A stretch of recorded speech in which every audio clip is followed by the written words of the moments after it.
সর্বশেষ প্রাপ্ত খবর নিয়ে আয়নায় এক ঝলক। দেড় যুগ পর নয়াপল্টনে বিএনপির কেন্দ্রীয় কার্যালয়ে তারেক রহমান, নেতাকর্মীদের ঢল, দেশ গড়তে সবাইকে উদ্যোগী হওয়ার আহ্বান। আমাদের যার যতটুকু অবস্থান আছে সেখান থেকে আসুন, আমরা আমাদের দেশটাকে নতুন করে গড়ে তোলার চেষ্টা করি। ওসমান হাদির হত্যাকারীদের গ্রেফতারের দাবিতে শাহবাগ মোড়ে ইনকিলাব মঞ্চ, যান চলাচল বন্ধ, ডাইভারশন সড়কে যানজট।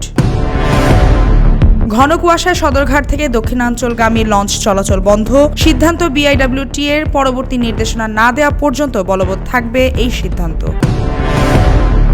আন্তর্জাতিক বাণিজ্য মেলা শুরু হচ্ছে 1 জানুয়ারি, উদ্বোধন করবেন প্রধান উপদেষ্টা। অনুষ্ঠিত হবে পূর্বাঞ্চলের বাংলাদেশ চায়না ফ্রেন্ডশিপ এক্সিবিশন সেন্টারে। দূরপাল্লার ক্রুজ ক্ষেপণাস্ত্রের পরীক্ষা চালিয়েছে উত্তর কোরিয়া। কৌশলগত ক্রুজ ক্ষেপণাস্ত্র উৎক্ষেপণ কার্যক্রমের তদারকি করেন কিম জন উন।